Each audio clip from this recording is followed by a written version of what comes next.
आप सबसे अनुरोध करूंगा कि रेडी रहिएगा सवालों को लेने के लिए मेरे साथ, इस सेशन में रोल प्ले करने के लिए मेरे साथ। सो विद दैट नोट मैं अभी अपनी प्रेजेंटेशन में जाऊंगा और रिक्वेस्ट करूंगा एक बार सुमित सर से प्लीज एक बार कंफर्म करिएगा कि मेरी प्रेजेंटेशन आपको दिख रही है कि नहीं। ओके, आप लोगों में से कोई मेरे को कंफर्म कर सकता है आपको मेरी प्रेजेंटेशन दिख रही है?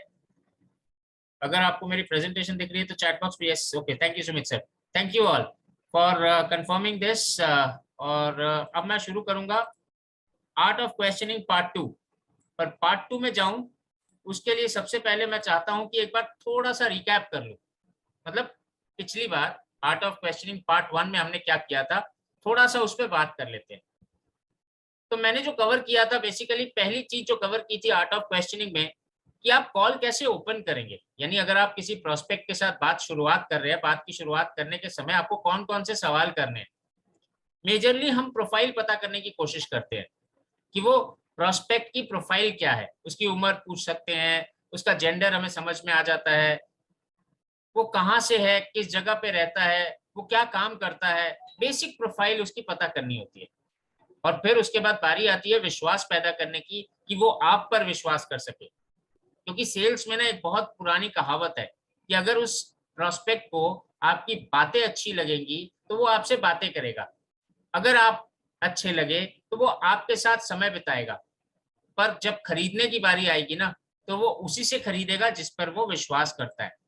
कई सारे लोग इस बात को मानेंगे कि सर मेरे साथ एक प्रोस्पेक्ट की बात तो बहुत होती है, पर अंत में वो जाके किसी और से ले लेता है। होता होगा आप लोगों के साथ? अगर ये होता है आप लोगों के साथ तो चैट बॉक्स पे यस लिखिएगा, ये चैट बॉक्स को रेडी रखिएगा अपने साथ। चैट बॉक्स पे यस लिखिएगा कि बात तो आपसे करता है ले किसी और से लेता है।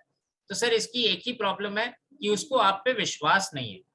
आपकी बातें उसको पसंद आ गई, आप उसको पसंद आ गए, आपका समय भी हो सकता है पसंद आ गया, इसीलिए वो आधा घंटा 40 मिनट 1 घंटा आपसे बातें करेगा, सुख दुख की बातें करेगा। पर जब लेने की बारी आएगी तो आपको बाद में मालूम चलेगा किसी और से उसने ले लिया। तो ट्रस्ट कैसे पैदा करें, कैसे ट्रस्ट को क्रिएट करें उस कस्टमर, इस प्रोस्पेक्ट के माइंड में, इसके बारे में भी हमने आर्ट ऑफ क्वेश्चनिंग पार्ट 1 में चर्चा की थी। फिर रैपो बिल्डिंग पे भी हमने बात किया था कि रैपो मतलब रिश्ता कैसे बनाए। सेल्स जो है एक लॉन्ग टर्म रिश्ता है, और आप तो वैसे भी बिजनेस कंसल्टेंट है, यानी सलाहकार हैं।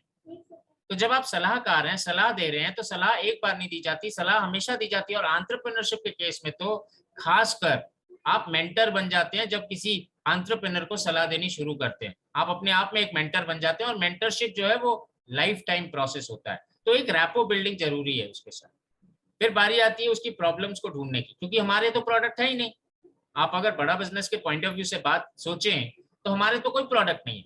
हाँ, ये अलग बात है कि हम ट्रेनर्स, हमारे साथ विमल सर मौजूद है, लुपिश सर है, सुमित सर है, हमारे इंडिया में बहुत सारे ट्रेनर्स हैं, ये अलग बात है। हम बहुत सारे प्रोडक्ट्स की बात करते हैं, हम बिजनेस कोचिंग प्रोग्राम की बात करते हैं, हम लाइफ टाइम मेंबरशिप की बात करते हैं, हम स्पेशलाइजेशन प्रोग्राम्स की बात करते हैं, हम लीडरशिप फनल की बात करते हैं, हम आईबीसी की भी बात करते हैं। ये सारे हमारे प्रोडक्ट हैं, पर एक्चुअल में हमारा कोई प्रोडक्ट नहीं है, क्योंकि हम एक्चुअली देते क्या है, हम देते हैं सोल्यूशन, समस्याओं का समाधान देते हैं हम, और कुछ नहीं देते हैं, सिर्फ समस्याओं का समाधान।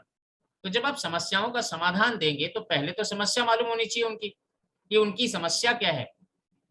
समस्या पता चलेगी तब तो आप समाधान ठीक से दे पाओगे, नहीं तो गलत समाधान चला जाएगा, और गलत समाधान चला जाएगा तो रिश्ता खत्म हो जाएगा। रिश्ता खत्म नहीं करना है, लॉन्ग टर्म रिश्ता बनाना है। तो जब समस्या पता चलेगी तभी तो समाधान देंगे। तो समस्या कैसे पता चलती है? सवाल पूछ के। बेसिकली एक बहुत पुराना विवेक सर का एक मॉडल है जिसे हम नाइस एनालिसिस कहते हैं, नाइस, NICE। नाइस एनालिसिस के माध्यम से हम अपने प्रोस्पेक्ट की प्रॉब्लम समझते हैं। नाइस का मतलब होता है नीड, इंटरेस्ट, कंसर्न और एक्सपेक्टेशन। नीड का मतलब उसकी जरूरत क्या है, इंटरेस्ट का मतलब उसे पसंद क्या है, कंसर्न का मतलब उसकी चिंता का विषय क्या है, और एक्सपेक्टेशन का मतलब उसकी ख्वाहिशें, उसकी चाहते क्या है, वो चाहता क्या है हमसे। तो ये नीड, इंटरेस्ट, कंसर्न और एक्सपेक्टेशन के इस मॉडल को हम सवालों के माध्यम से इवैल्यूएट करते हैं। सवालों के माध्यम से हम उसके नीड, इंटरेस्ट, कंसर्न और एक्सपेक्टेशन को पहचानते हैं, और फिर प्रोडक्ट को मैच करके बेनिफिट को पिच करते हैं। ये तो सेल्स की पुरानी टेक्निक है। फिर जो अंतिम चरण था पिछले वाले सेशन का, आस्क पार्ट 1 वाले सेशन का, वो था PAS का फ्रेमवर्क।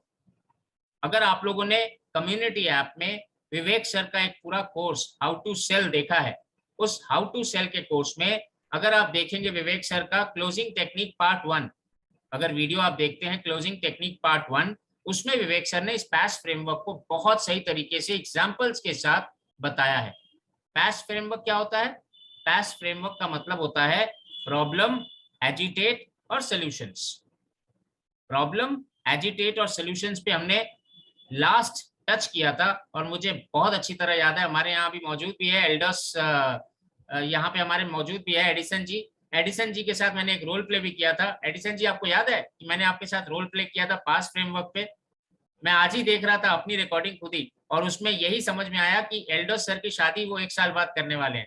उन्होंने यही बताया था कि उनकी शादी नहीं हुई। एडिसन जी कह रहे हाँ एकदम, यस सर याद है उनको। सर ये सिर्फ याद है कि आपको मैंने रोल प्ले में बुलाया था, कि ये भी कहा था कि भैया 1 साल बाद शादी कर लेना, हमें बुलाना, अरुणाचल प्रदेश देखना है, AP देखना है, बहुत खूबसूरत जगह है नॉर्थ ईस्ट में, तो आप बुलाओगे तभी तो हम AP देख सकेंगे, अरुणाचल प्रदेश देख सकेंगे। बट एनीवेज, वो आपकी क्या कह सकते हैं, इच्छा या अनिच्छा पे डिपेंड करता है कि आप बुलाते हो कि नहीं बुलाते हो। बट एनीवेज, काम की बात पे आते हैं। PAS फ्रेमवर्क के साथ ही मैंने पैरेलली बात की थी वैल्यू की। वैल्यू का मतलब क्या होता है कि आपके लिए कोई चीज अगर इंपॉर्टेंट है, तो ये जरूरी नहीं है कि वो आपके प्रोस्पेक्ट के लिए भी इंपॉर्टेंट हो ना, एकदम जरूरी नहीं है। तो आपको वही ऑफर देना है जो आपके प्रोस्पेक्ट के लिए इंपॉर्टेंट है, प्रोस्पेक्ट के लिए जरूरी है। और एक ही चीज से हम बहुत तरह की वैल्यू निकाल सकते हैं। बहुत पुराना एक एग्जाम्पल मैं काफी टाइम यूज करता हूँ, एग्जाम्पल काफी लोगों ने सुना भी होगा। मेरे को चैट बॉक्स पे लिख के बताइएगा कि न्यूज़पेपर, हम सब जानते हैं न्यूज़पेपर के बारे में। न्यूज़पेपर किस चीज के लिए यूज किया जाता है? चैट बॉक्स पे लिखिएगा, न्यूज़पेपर किस चीज के लिए यूज किया जाता है? न्यूज़पेपर किस चीज के लिए यूज किया जाता है? इंफॉर्मेशन लिख रहे हैं रवि जी, मैनाक जी समाचार के लिए, अफगान खान जी लिख रहे हैं information and latest update news, जानकारी के लिए, पढ़ाई के लिए, विकास चौधरी जी लिख रहे हैं, जितेंद्र कुमार जी समाचार के लिए, न्यूज न्यूज न्यू अपडेट के लिए, IBC दीपक जी लिख रहे हैं information news, Satish ji trending news, okay, marketing news, बहुत सारे न्यूज, मतलब मोर और लेस सभी कह रहे हैं न्यूज के लिए यूज किया जाता है।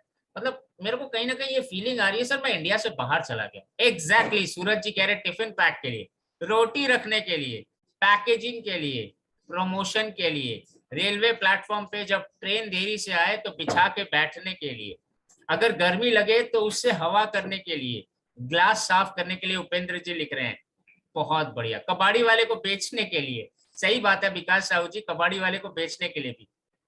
तो ये बहुत सारी चीजें हैं जो बेसिकली हम यूज करते हैं न्यूज़पेपर को। न्यूज़पेपर को सिर्फ न्यूज पढ़ने के लिए यूज नहीं करते हैं, हम इंडियन है, भारत में रहते हैं, और भारत में हम एक चीज को इतने मल्टीपल पर्पस के लिए यूज करते हैं ना, आप समझ नहीं पाओगे, सोच नहीं पाओगे। मैं यहाँ छोटी सी एक आपको स्टोरी सुनाने की, और इंसिडेंट्स है, स्टोरी नहीं है, इंसिडेंट्स है। हमारे यहाँ बंगाल में एक बहुत बड़ी न्यूज़पेपर की पब्लिशिंग हाउस है, मैं नाम नहीं लूंगा उसका। एक बार क्या हुआ, उन्होंने बड़े बड़े बोर्ड लगा दिए, कलकत्ता की होर्डिंग लगा दिए कि हम नंबर 1 न्यूज़पेपर है, हमारा सर्कुलेशन नंबर 1 है। सर्कुलेशन का मतलब जो वितरण होता है, वितरण नंबर 1 है हमारा। बहुत बड़े बड़े बोर्ड लगा दिए। तो उनके कॉम्पिटिटर जो थे, उस पब्लिकेशन के कॉम्पिटिटर जो थे, हाँ अनिल कुमार जी आपने बहुत अच्छा उपाय लिखा है, न्यूज़पेपर का ये भी होता है, पर इसको हम पब्लिक में बोल नहीं सकेंगे, बट एनीवेज आपने बहुत अच्छा दिया है, सही कहा आपने। तो वो न्यूज़पेपर जो पब्लिकेशन हाउस था उसने लिखा कि हम नंबर 1 है। उसके कॉम्पिटिटर को बहुत बुरा लगा कि भाई ये नंबर 1 कैसे हो सकता है सर्कुलेशन में, वितरण में। तो उसने एक खोजबीन जारी की, पता करना शुरू किया ये कैसे नंबर 1 है। पता चला कि वो जो न्यूज़पेपर पब्लिशिंग हाउस है, वो न्यूज़पेपर पब्लिश करता है, जो उसकी प्रेस है, प्रिंटिंग प्रेस जहां पे न्यूज़पेपर छपते हैं, वहां न्यूज़पेपर छपता है, और बंडल के बंडल न्यूज़पेपर वो क्या करते हैं, कबाड़ी वाले को बेच देते हैं। वितरण नहीं करते हैं, कबाड़ी वाले को बेच देते हैं। न्यूज़पेपर तो निकल गया, वितरण हुआ या नहीं हुआ ये कौन देखने आ रहा है, पर ज्यादा पेपर छपे, ज्यादा पेपर निकले, बस इसी से उन्होंने अपना नंबर 1 का टैग जो तमगा है वो लगा दिया। तो जो न्यूज़पेपर वाला है उसके लिए वैल्यू दूसरी हो गई, कबाड़ी वाले के लिए वैल्यू दूसरी हो गई, जो जिस पर्पस के लिए न्यूज़पेपर खरीदता है उसकी वैल्यू दूसरी हो जाती है। आप अगर किसी न्यूज़पेपर वाले से जाके बात करें जो स्टेशन के बाहर न्यूज़पेपर बेच रहा है शाम को, और पुराने न्यूज़पेपर की वैल्यू उसके लिए ज्यादा हो जाती है क्योंकि लोग वहां सोते हैं न्यूज़पेपर बिछा के, और उस समय अगर न्यूज़पेपर ना मिले ना तो बहुत मुश्किल हो जाती है। तो वैल्यू समझनी पड़ती है आपको कस्टमर के लिए, एक ही प्रोडक्ट की अलग अलग वैल्यू होती है, और इसी वैल्यू पे मैंने लास्ट सेशन में चर्चा की थी। तो पैश और वैल्यू क्रिएशन जो था वो लास्ट सेशन था, लास्ट पार्ट था हमारे लास्ट सेशन का, आस्किंग राइट क्वेश्चन पार्ट 1 का आखिरी सेशन था। पर मैं आज शुरुआत इसी से करना चाहता हूँ, पार्ट 2 की भी शुरुआत इसी से करना चाहता हूँ। और ये स्लाइड जो थी वो लास्ट स्लाइड थी जिसको मैंने आपको दिखाया था आप लोगों को पार्ट 1 के सेशन में, कि आप प्रॉब्लम, एजिटेट और सोल्यूशन को और वैल्यू को कैसे यूज करेंगे, कैसे प्रश्न के माध्यम से, सवालों के माध्यम से कैसे अपने प्रोस्पेक्ट से ये निकलवाएंगे कि बॉस उसकी प्रॉब्लम को आप कैसे एजिटेट करके दिखा सकते हैं। क्योंकि अगर आपको किसी प्रॉब्लम की वैल्यू क्रिएट करनी है ना, तो पहले तो ये समझ में आना चाहिए कि उस प्रोस्पेक्ट के लिए उस प्रॉब्लम की वैल्यू कितनी है। और अगर कई बार प्रोस्पेक्ट वैल्यू को नहीं समझ पाते हैं तो वो आपको वहां पे क्रिएट करके दिखानी पड़ती है कि भाई साहब, जैसे मैंने एक एग्जांपल लिया था, मैं फिर वही एग्जांपल ले रहा हूँ एडिसन जी का, कि मैंने एडिसन जी को पूछा कि एडिसन जी आप कितना कमाते हो अभी फिलहाल प्रेजेंटली। एडिसन जी ने कहा मैं 20,000 रुपए कमाता हूँ। मैंने कहा बहुत अच्छी बात है, एडिसन जी आपकी शादी हो गई? उन्होंने कहा नहीं अभी नहीं हुई। फिर मैंने पूछा कब शादी करोगे, क्या प्लान है? तो उन्होंने कहा 1 साल के अंदर शादी करूंगा। बहुत अच्छी बात है, बहुत खुशी की बात है कि आप 1 साल के अंदर शादी करोगे। अभी आप अकेले रहते हो, 20,000 में गुजारा हो जाता है। पर 1 साल बाद जब शादी हो जाएगी, आपकी धर्म पत्नी आएगी, अभी आप अकेले हॉस्टल में रह सकते हो, एक कमरे में रह सकते हो, अपने दोस्तों के साथ रह सकते हो। पर जब आपकी शादी हो जाएगी आपको एक किराए पे कमरा लेना पड़ेगा, 10 से 12 हजार रुपया किराया लग जाएगा।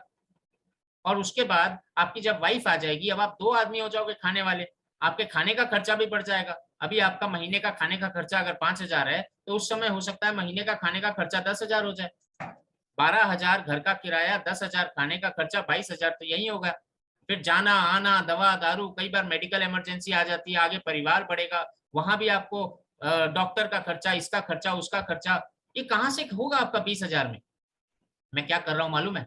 मैं एक्चुअली प्रॉब्लम को एजिटेट करने की कोशिश कर रहा हूँ। प्रॉब्लम क्या है कि आपका खर्चा बढ़ने वाला है भविष्य में, 1 साल बाद, 5 साल बाद आपका खर्चा बढ़ने वाला है, और मैं एजिटेट करके दिखा रहा हूँ, उसको ये बता रहा हूँ कि ये खर्चा अभी अगर देखोगे ना तो नहीं लग रहा है तुमको खर्चा, पर यही खर्चा अगर सोचोगे आज से 1 साल बाद जब तुम्हारी शादी हो जाएगी तो ये खर्चा कितना बड़ा हो जाएगा। तब 20,000 रुपए में मेंटेन कर पाना, घर चला पाना एक बहुत बड़ी सरदर्द बन जाएगी। तो बॉस अभी से इस पे विचार कर लो कि इस पे प्लानिंग क्या करनी है, क्योंकि उस समय जब आपका घर जल रहा होगा ना, तब पानी लाने दौड़ोगे तो घर को बचा नहीं पाओगे। पर अगर पहले मालूम चल जाए कि मेरा घर जलने वाला है और आपने कुछ बचाने के मैकेनिज्म तैयार कर लिए, तो शायद आपका घर जले ही ना। तो ये प्रॉब्लम को एजिटेट कर दिया, प्रॉब्लम को उनको आने वाले दिनों में उस प्रॉब्लम का कितना बड़ा विकराल रूप हो सकता है वो बता दिया। और फिर उसके बाद बताया सॉल्यूशन कि आपको अभी से अपने कमाई के ऊपर ध्यान देना होगा, एक्स्ट्रा इनकम के ऊपर ध्यान देना होगा, अपने अलग से कोई इनकम के ऊपर ध्यान देना होगा। ये है सॉल्यूशन। आप फ्रीलांसिंग मॉडल दे सकते हैं उनको। हमारा फ्रीलांसिंग के ऊपर कोर्स है 999 में, प्लस स्टार्टअप के ऊपर जो बड़ा बिजनेस में डॉक्टर विवेक बिंद्रा का गिनीज वर्ल्ड रिकॉर्ड है, वो भी आपको फ्रीलांसिंग या एक्स्ट्रा इनकम की बात बताता है। सोलोप्रेन्योर का जो प्रोग्राम है पूरा GWR, तो आपको हम एक प्रॉब्लम सॉल्यूशन दे रहे हैं, इससे आपको अलग अलग इनकम करने के रास्ते नजर आएंगे।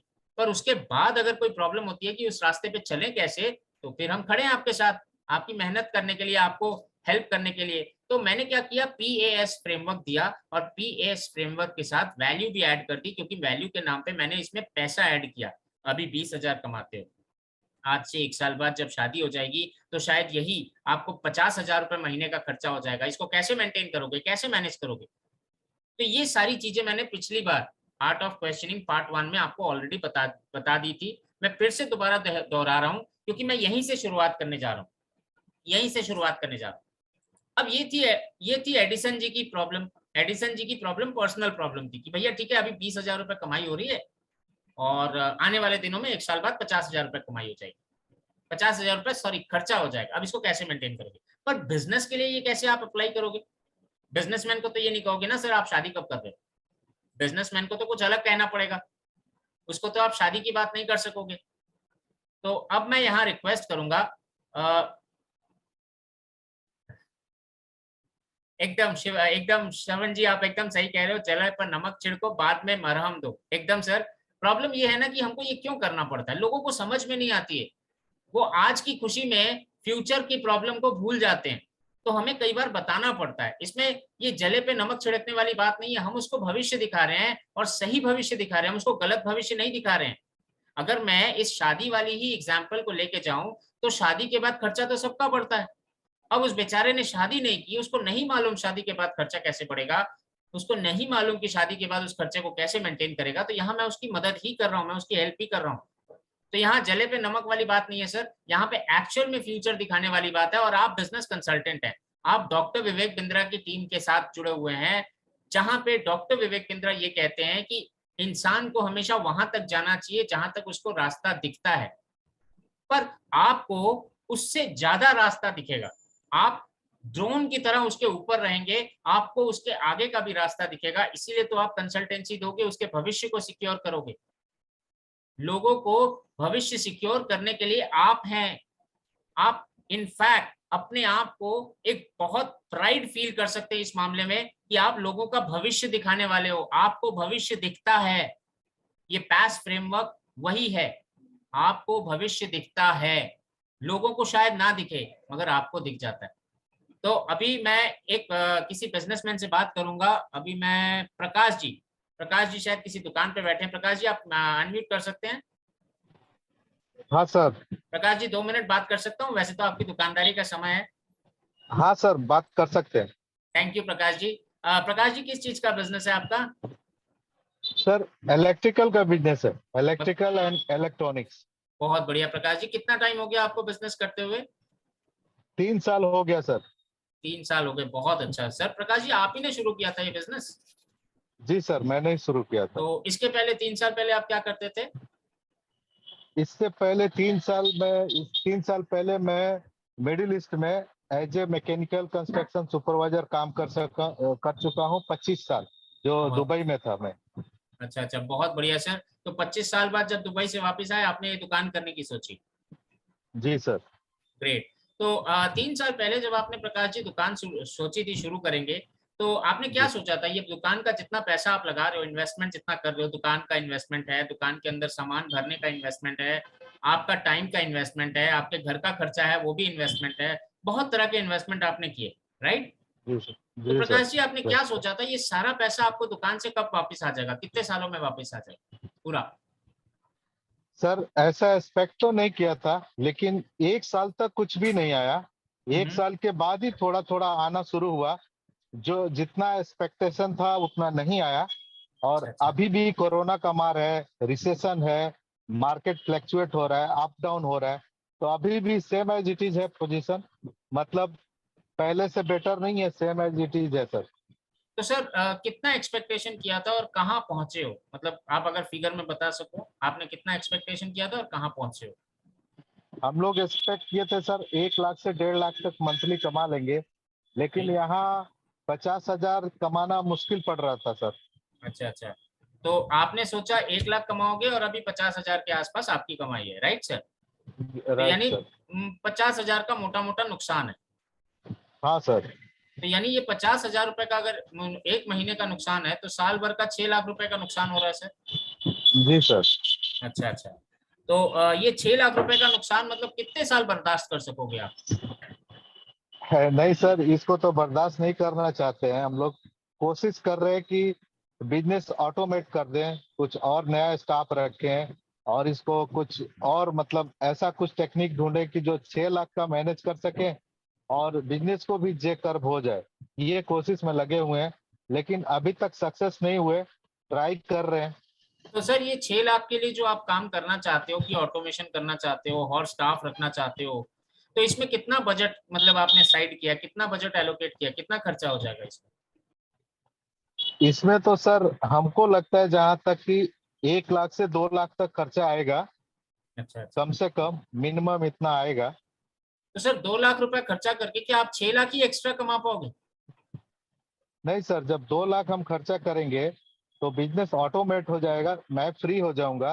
तो मैं कोई और पार्ट टाइम देखूंगा, पार्ट ओके। टाइम बिजनेस शुरू करूंगा। यहाँ अपना स्टाफ देखते रहेगा, मैं मैनेज करूंगा, मैं कुछ और करूंगा। ताकि वो जो 6 लाख मैनेज करने का है उसको कर सकूं। अच्छा अच्छा, तो जो पार्ट टाइम करेंगे उसमें कितना इनकम कमा लेंगे साइड में अलग से?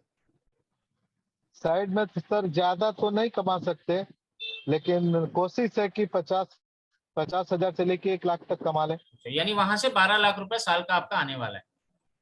जी। यानी 12 लाख प्लस 6 लाख, 18 लाख रुपए के लिए आप 2 लाख तक इन्वेस्ट करने के लिए तैयार है। हाँ मतलब मेरा ये अपना प्लानिंग है, शायद मैं एक्सपर्ट से पूछूंगा, हो सकता है बजट बढ़ जाए, बढ़ नहीं ठीक है सकता है सर, क्यों। आप हाँ 2 लाख में ही पहले बात करते हैं। बजट तो थोड़ा बहुत बढ़ भी सकता है, कम भी हो सकता है, ऐसा नहीं कि हमेशा बढ़ेगा, कम भी हो सकता जी है। सर। मगर जी ये जो सर। 18 लाख रुपए कमाई का प्लान है, इसमें आप दो जी लाख तक खर्चा करने के लिए तैयार हैं, और इसमें कुछ बजट बढ़ जाए, 40-50 हजार रुपए, 1 लाख रुपए बढ़ भी जाए, तो भी आप तैयार जी। हैं कि आपको 18 लाख रुपए कमाना है, राइट सर? Right sir. तो सर इसमें मैं आपको अभी फिलहाल प्रकाश जी रोकूंगा। थैंक यू, आपने बहुत अच्छा कंट्रीब्यूट किया सर। मैं फिर आपसे बात करूंगा, डिस्कस करूंगा। तब तक के लिए अभी मैं म्यूट कर रहा हूँ फिलहाल आपको। ठीक है Prakash ji? Okay okay. Sir, thank you. मैं प्रकाश जी से और भी बात कर सकता था, पर अभी मुद्दा ये नहीं है कि मैं प्रकाश जी से और आगे बात करूं इस बारे में। मुद्दा ये है कि मैंने आपको एक पैस फ्रेमवर्क एक बिजनेसमैन के साथ करके दिखाया। प्रकाश जी जो कि खुद बिजनेसमैन है, जो खुद अभी इलेक्ट्रिकल का दुकान चला रहे हैं। यहाँ पे ना मैंने जो पीछे जो पार्ट 1 में किया था, उन सारी चीजों को आपको अप्लाई करके दिखाया। नंबर 1, मैंने उनसे प्रोफाइल पूछी। 3 साल पहले वो दुबई में थे, सुपरवाइजर की तरह काम करते थे दुबई में। 25 साल उन्होंने नौकरी की और फिर वो वापस इंडिया आए। ये उनकी प्रोफाइल हो गई। फिर रैपो बिल्डिंग की कि सर आप कैसे चल रहा है, 3 साल पहले आप ही ने दुकान की थी कि किसने की थी। रैपो बिल्डिंग में और डीप जा सकता था, पर समय के अभाव के कारण मैं और डीप नहीं गया। रैपो बिल्डिंग में मैं ये प्रकाश जी से पूछ सकता था कि वो कहाँ दुकान है उनकी, किस जगह पे दुकान है उनके, वहां इस एरिया के बारे में मैं उनसे कुछ बात कर सकता था, चर्चा कर सकता था। उनके वो सुपरवाइजर वाले जॉब के बारे में कुछ चर्चा कर सकता था, दुबई के बारे में कुछ चर्चा कर सकता था। ये रैपो बिल्डिंग यानी रिश्ता बनाने की बात है। फिर उसके बाद उनसे ये भी मैं पूछ सकता था कि क्यों उन्होंने ये दुकान की। दुकान करने की अगर इच्छा है तो बहुत सारी चीजों की दुकान हो सकती है, बहुत सारी दुकान की चीजें दुकान हो सकती है। आप किराने की दुकान कर सकते हो, आप कपड़ों की दुकान कर सकते हो, आप किसी भी चीज की दुकान कर सकते हो। तो इलेक्ट्रिकल क्यों? हाँ, ये कनेक्शन है कि उन्होंने इलेक्ट्रिकल सुपरवाइजर के तौर पे काम किया था, तो इलेक्ट्रिकल ये इक्विपमेंट और इस चीजों की इंडस्ट्री के बारे में उनको थोड़ा बहुत आइडिया रहा होगा। तो उनकी पसंद के हिसाब से उन्होंने ये दुकान कर ली। तो ये हो गया रैपो बिल्डिंग और ट्रस्ट। जब बारी आती है ट्रस्ट की, तो यहाँ ट्रस्ट पे मैंने उनसे पैसे के बारे में बात की कि वो कितना कमाते हैं। इसमें मैं और डीप जा सकता था कि वो जो 1 लाख रुपए कमाने की सोच के आए थे, 50,000 रुपए कमा रहे हैं, तो वो क्या करते हैं जिससे वो 1 लाख तक जा सकते हैं अभी एग्जिस्टिंग इंफ्रास्ट्रक्चर में, बिना कोई ऐड किए कुछ। पर अभी मेरा ऑब्जेक्टिव नीड एनालिसिस करना नहीं है, मेरा ऑब्जेक्टिव उनको पैस फ्रेमवर्क के अंदर लेके जाना है, जहां पे मैं उनसे ये पूछ रहा हूं कि आपको इस बिजनेस को ग्रोथ करना है, 18 लाख रुपए कमाने हैं। और ध्यान रखिएगा, मैंने 18 लाख रुपए तक ले गया। मैं 18 लाख रुपए कमाने की बात कर रहा हूं मैं। ये क्या है? ये एक्चुअल में वैल्यू क्रिएशन का पहला स्टेप है, जब मैं वैल्यू को क्वांटिफाई करूंगा। वैल्यू को जब मैं क्वांटिफाई करने जा रहा हूं, तो मेरे को उनसे पैसों के बारे में बात करनी है। 18 लाख रुपए के लिए वो 2 लाख रुपए तक खर्चा करने के लिए तैयार है। अब मैं धीरे धीरे अपने प्रोडक्ट को, इस प्रोडक्ट के बेनिफिट को इसमें लेके आऊंगा। और मैंने उनसे पहले ये भी कंफर्म करवा लिया कि वो 2 नहीं, 2 से थोड़ा 19-21 ज्यादा कम होगा तो वो भी रेडी है, तैयार है। और मैं आगे चर्चा करूंगा ना, तो मैं गारंटी के साथ प्रकाश जी को कहीं ना कहीं लाइफ टाइम मेंबरशिप में क्लोज करवा लूंगा या लीडरशिप फनल में क्लोज करवा लूंगा, क्योंकि उनका बजट बहुत है। पिछली बार जब मैं सेशन ले रहा था, वहां मैंने एक टेक्निक की बात की थी, बैंड टेक्निक, BANT। हमारे साथ जो हमारे रीजनल ट्रेनर्स हैं, विमल सर हैं, लुबीश सर हैं, सुमित सर हैं, वो भी बात करते हैं बार बार बैंड टेक्निक की, BANT। बैंड का मतलब क्या होता है? बी का मतलब होता है बजट। आपको सबसे पहले पता करना है कि उनका बजट है कि नहीं है। मैंने पता कर लिया, 2 लाख रुपए तक का बजट है उनका। ए का मतलब अथॉरिटी। अथॉरिटी का मतलब वो डिसीजन लेंगे कि कोई और डिसीजन लेगा। अभी वही अपना बिजनेस चालू किया, उन्होंने अपने पैसे लगा के बिजनेस चालू किया है। इनकम भी करना चाहते हैं, अलग से इनकम करने के लिए वो डिसीजन ले चुके हैं, तो यहाँ अथॉरिटी भी उनकी है। एन का मतलब होता है नीड। नीड का मतलब उनको जरूरत है या नहीं है। एकदम जरूरत है भैया, नुकसान हो रहा है 6 लाख रुपए का उनका हर साल, और वो 2 साल से दुकानदारी कर रहे हैं, यानी ऑलरेडी वो 12 लाख रुपए का नुकसान कर चुके हैं। उनकी जरूरत बहुत ज्यादा है। और टी का मतलब होता है टाइम। वो एकदम सही डायरेक्शन पे सोच रहे हैं, बिजनेस को ऑटो पायलट करने के डायरेक्शन में सोच रहे हैं, ताकि वो अपना टाइम निकाल सके। तो बैंक टेक्निक जब मैं इनके साथ अप्लाई कर रहा हूं, मुझे समझ में आ रहा है कि बजट भी है, अथॉरिटी भी है, नीड भी है और टाइम भी है। ये मेरे एकदम हॉट कस्टमर है। अगर मैंने सही तरीके से सवाल किया ना इनसे, अगर क्वेश्चनिंग सही हो गई ना, तो ये क्लोज होने में मुझे टाइम नहीं लगेगा। आप में से कई सारे लोग यही गड़बड़ करते हैं, हड़बड़ करते हैं, गड़बड़ नहीं करते हैं, हड़बड़ कर देते हैं और वहीं गड़बड़ हो जाती है। सवाल पूछने में कहीं ना कहीं कंजूसी कर देते हैं। सवाल पूछने में कंजूसी मत करिएगा सर। सवाल पूछेंगे ना तो बहुत अच्छा जवाब मिलेगा और यही जवाब आपका क्लोजर की तरफ आपको ले जाएगा। तो यहाँ पहला पॉइंट जो आपको इस स्लाइड में दिखाई दे रहा है ना, how this problem has hampered your business growth. आपकी जो ये समस्या है, ये आपके बिजनेस ग्रोथ को कैसे प्रॉब्लम क्रिएट कर रही है, इससे निकलने के लिए आप क्या कर रहे हो, आप कितना इसमें खर्चा कर सकते हो, अपना टाइम कितना दे सकते हो, अपना पैसा कितना दे सकते हो, अपना रिसोर्स, अपना स्टाफ, अपनी एनर्जी कितनी दे सकते हो। ये सारे सवाल आपको करने हैं। ये सारे सवाल जब आप करोगे तब आपको अपने इस स्टेटमेंट पे वैल्यू क्रिएट करने का एक बहुत शानदार अवसर मिलेगा, बहुत शानदार अवसर मिलेगा। कुछ सवाल और है पैस फ्रेमवर्क के या वैल्यू क्रिएट करने के, कि आप इस प्रॉब्लम को कितने दिन झेल सकते हो। मैंने एक सवाल किया था अभी प्रकाश जी से कि सर और कितने दिन, 6 लाख रुपए आपका साल का नुकसान हो रहा है, कितने साल और इस नुकसान को आप झेलोगे। प्रकाश जी ने खुद ब खुद कह दिया, नहीं सर इसमें तो सही में बहुत नुकसान हो रहा है, मैं अभी इस बिजनेस को ऑटो पायलट मोड पे लेके जाने की कोशिश कर रहा हूँ, स्टाफ भी नया रखूंगा ताकि मैं बाहर से कुछ और कर सकूं, इनकम सोर्स बढ़ा सकूं और अपनी इनकम को बढ़ा सकूं। तो ये उन्होंने बोल दिया कि मैं इस प्रॉब्लम के साथ बहुत दिन तक नहीं झेल सकता। यहाँ पे मैं बहुत अच्छा एग्जाम्पल दूंगा डॉक्टर्स का। डॉक्टर्स का सही मायने में मेडिकल डॉक्टर्स का, जब हम किसी ट्रीटमेंट के लिए जाते हैं डॉक्टर के पास, तो डॉक्टर क्या करते हैं कि उस ट्रीटमेंट को आने वाले दिनों में कितनी प्रॉब्लम होगी और मैं उस प्रॉब्लम को कितना झेल सकता हूं, ये बात बताते हैं। कि अगर आप अभी नहीं आए होते मेरे पास, अगर आज मेरे साथ इलाज करवाने नहीं आए होते, तो शायद ये प्रॉब्लम आपको इस जगह पे ले जाती कि शायद आपको ऑपरेशन करवाना पड़ता। और अगर आप ऑपरेशन करवाते तो ऑपरेशन करवाने का खर्चा भी ज्यादा होता है, लाखों रुपए खर्चा हो जाता है। और साथ ही साथ आपके काम में भी हैम्पर होता, क्योंकि आपको 2 महीने 3 महीने घर में रहना पड़ता। बेड रेस्ट पे हम बता देते तो आपके 2-3 महीने के काम का नुकसान होता, 3-4 लाख रुपए ऑपरेशन में खर्चा होता। एकदम सही काम किया है सर, अभी आप मेरे पास आ गए। तो मैंने क्या किया, मैंने उसको उसका भविष्य दिखा दिया। सिमिलरली आप भी जब अपने प्रोस्पेक्ट को उसके प्रॉब्लम का वैल्यूएशन करके उसको उसके भविष्य के बारे में उसकी प्रॉब्लम को बड़ा करके दिखा पाओगे ना, और ये सही है, बड़ा करके अगर आप दिखा पाओगे ना, तो शायद वो कस्टमर आप पे विश्वास करने लगेगा कि भैया अब आप ही हो, मुझे इस दुविधा से निकाल दो। डूबते को तिनके का सहारा मुहावरा सुना था, मगर आज आप मेरे लिए तिनका बन के आए हो। भले ही आप छोटे से आईबीसी हो, मगर डॉक्टर विवेक बिंद्रा से कम नहीं हो। आप विवेक सर का एक बहुत बड़ा प्रतिबिंब हो, एक फोटोकॉपी हो, मुझे आप ही उभार सकते हो। आप ही डॉक्टर विवेक बिंद्रा हो मेरे लिए। तो आप ही निकालो मुझे इस धर्म संकट में से, इस दुविधा में से। ये इस सिचुएशन में ले जाएगा कस्टमर। अब आप नहीं कहोगे कि भैया ये ले लो, भैया वो ले लो, वो कहेगा भैया क्या दोगे, दो जल्दी दो, मुझे इस धर्म संकट से निकालो।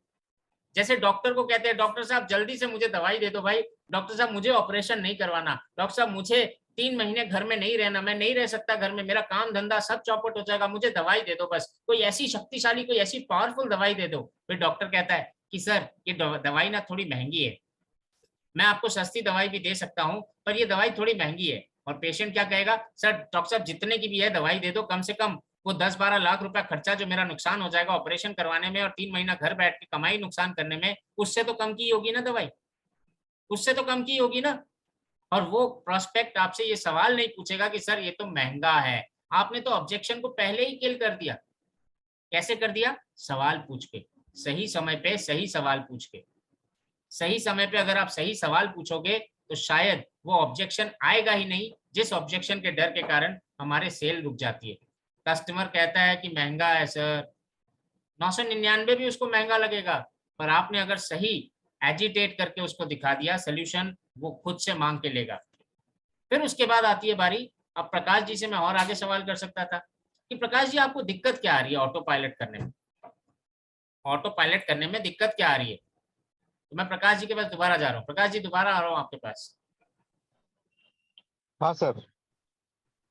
तो प्रकाश जी बताइए, ऑटो पायलट करने की बात कर रहे हैं, और मतलब नया एम्प्लॉय रखने की बात कर रहे हैं, तो इसमें दिक्कत क्या आ रही है, चैलेंज क्या आ रही है?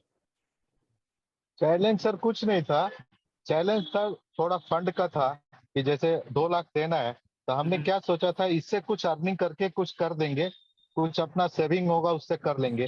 लेकिन पूरा सेविंग भी हम नहीं चाहते कि निकाल के इसमें इन्वेस्ट कर दें, क्योंकि 6 मंथ टू 1 ईयर हम लोग सरवाइव होने के लिए इतना सेविंग तो रखते ही हैं कि बिजनेस से कुछ प्रॉफिट नहीं हुआ तो उससे हम सरवाइव हो जाए। तो वो तो उसके लिए हम लोग टेंशन फ्री रहते हैं। प्रकाश जी, तो इसीलिए ऑटो पायलट पे आपने दो चीजें बोली। ऑटो पायलट पे एक तो आप ऑटोमेशन की बात कर रहे हो, अगर मैं सही समझ रहा हूँ, और दूसरा जी आप एक एम्प्लॉय रखने की बात कर रहे हो, सही समझ रहा हूँ जी सर? जी सर।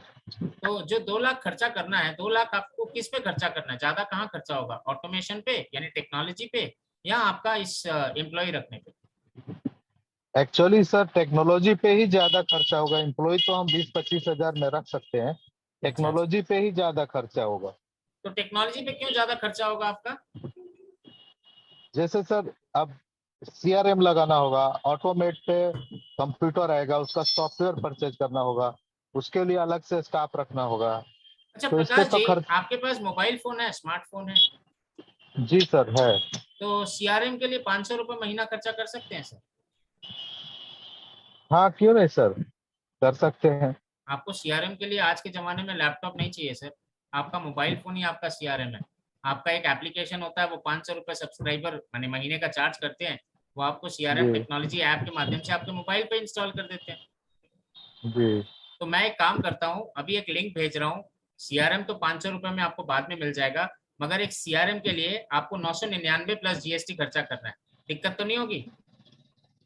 नहीं सर, कोई दिक्कत नहीं है, तो ये मैं तो नौ सौ चलेगा। निन्यानवे का एक सीआरएम सॉफ्टवेयर का पूरा प्रोग्राम है हमारा बना हुआ। उसमें आपको प्रोग्राम में नाम भी बता देंगे हम कि कौन सा ऐसा ऐप है जो आपको डाउनलोड करना है, कहाँ से आपको पता जी करना है, ये सारी चीजें उसमें बताई गई है।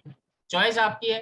कुछ सीआरएम ऐप होते हैं जो 500 में भी मिल जाते हैं, कुछ सीआरएम ऐप होते हैं जो 2500 3000 में मिलते हैं। तो मैं आपको 999 के इस प्रोग्राम के बारे में दे रहा हूँ, बता रहा हूँ। आप इसको एक दो जी दिन देखो, फिर मैं आपको कॉल करूंगा और आपकी हेल्प कर दूंगा। आपको वो ज्यादा 2 लाख भी नहीं खर्चा करने पड़ेंगे सर। 10-15 हजार में सीआरएम जी रेडी सर। हो जाएगा, और 25 हजार में तो जी आप आदमी रख लोगे। हाँ सर, 15-20-25 में तो मिल जाएंगे अब। Very good sir. तो मैं आपको लिंक भेज रहा हूँ, वैसे प्रकाश जी मैं आपको लिंक नहीं भेज रहा, आप आईबीसी हैं, आपके पास सीआरएम का पूरा प्रोग्राम चल रहा है। मैं आपसे जी सजेस्ट सर। करूंगा कि वो प्रोग्राम जरूर देखिएगा, और आपको वो ऐप के बारे में डिटेल में मालूम चल जाएगा, और वो ऐप इंस्टॉल करिए। आपको सीआरएम के लिए बहुत ज्यादा हाई फाई कोई खर्चा करने की जरूरत नहीं है। इतना पावर है विवेक सर के इस कंटेंट में। जी सर। ठीक है सर। और प्रकाश जी, जैसे ठीक मैंने है। आपको बताया, आपको लगता है ये इजी है, दूसरों को भी आप बता सकते हो?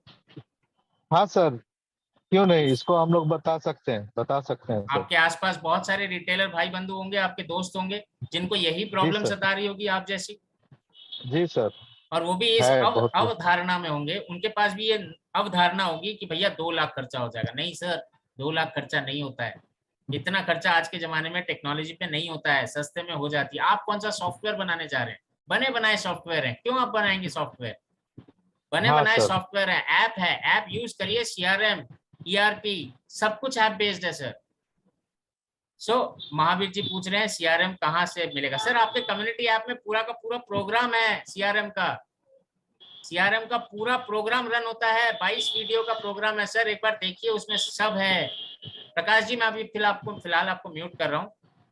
ठीक है सर। ओके। सो अब कुछ क्वेश्चन ले लूंगा, कुछ हाथ उठे हुए हैं, और फिर मैं सेशन में दोबारा जाऊंगा। ना न्याज न्याज अहमद जी, आप अनम्यूट करें। Good evening sir. Good evening Niyaz ji, वैसे गुड मॉर्निंग है, पहली बार मुलाकात हो रही है सर आपसे।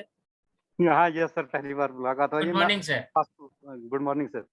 यहाँ पे बताइए सर सर। इवनिंग हो रहा है, 4 बज रहे हैं, इसे इवनिंग इवनिंग किया मैं, सॉरी सर। बताइए सर। सर मैं भी एक शॉपकीपर हूँ, मैं भी पहले सऊदी अरब में काम करता था। हम्म। तो मैं उधर से आगे, मैं एक टेक्निकल हूँ, मैकेनिक हूँ। उधर से आगे मैंने एक स्पेयर पार्ट की दुकान। आप मेरे पीछे ये देख रहे होंगे, पीछे मेरी बैकग्राउंड देख रहे होंगे। मैं हम्म। आप शॉप में हूँ इस वक्त।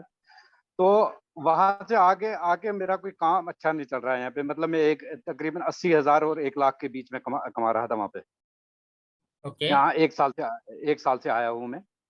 और वही मैं अपने इस दुकान को ये ऑनलाइन करना चाहता था, और इसी वजह से मैंने ये पहले तो इसकी विवेक सर की वीडियो देखता रहा मैं, उनने जो जो बताई, तो मैं फिर उसी वजह से IBC भी बना। बहुत बढ़िया सर। तो अभी आपकी प्रॉब्लम कहीं ना कहीं सॉर्ट हुई, हल हुई? नहीं सर, कभी नहीं, अभी नहीं हुई है सर। कोई बात नहीं सर, हम आपको डिस्कस करेंगे इस प्रॉब्लम को लेके, आपकी प्रॉब्लम को भी हल कर देंगे। इतनी इतनी ताकत है विवेक सर के कंटेंट में। तो किसी दिन फुर्सत में बैठेंगे सर, इस बात पे भी डिस्कस करेंगे। फिलहाल अभी जी मैं सेशन में जाऊंगा और आगे की जर्नी पूछूंगा कहूंगा। प्रभाकर जी ने एक बहुत अच्छा सवाल किया है कि अगर स्टूडेंट को पास फ्रेमवर्क यूज करना है तो कैसे करें। तो प्रभाकर जी, मैं ना, आप स्टूडेंट हैं? प्रभाकर जी, आप स्टूडेंट हैं? प्रभाकर जी कहीं से बोल नहीं रहे। अच्छा, इसमें अभी स्टूडेंट कौन है एक बार बताइएगा। मैं एक स्टूडेंट के साथ पास फ्रेमवर्क अप्लाई करके दिखाना चाहता हूँ सवाल करके। ओके, बहुत सारे स्टूडेंट लोगों ने हाथ उठा दिया। अच्छा, राहुल कुमार जी भी हाथ उठा रहे हैं। राहुल कुमार जी दो हाथ उठा रहे हैं, एक वर्चुअल और एक फिजिकल। तो इसमें राहुल कुमार जी को मैं अनम्यूट करने का राइट दे रहा हूँ। राहुल कुमार जी अनम्यूट करिए।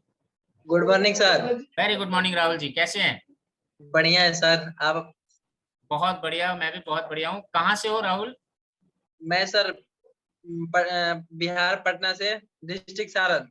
ओके, पटना से हो। तो जी। आप क्या पढ़ाई करते हो?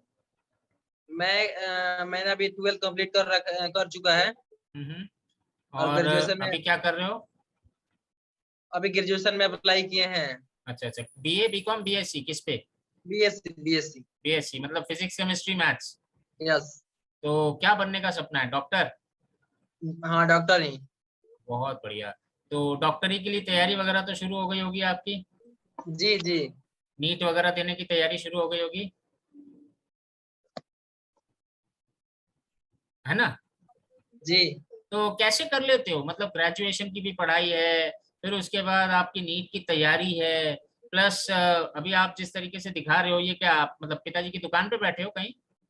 नहीं नहीं, मैं वहाँ पे जॉब करता हूँ, वहीं पे वर्क करते हैं। अच्छा, जॉब भी कर रहे हो, बहुत बढ़िया। कहाँ जी। जॉब कर रहे हो?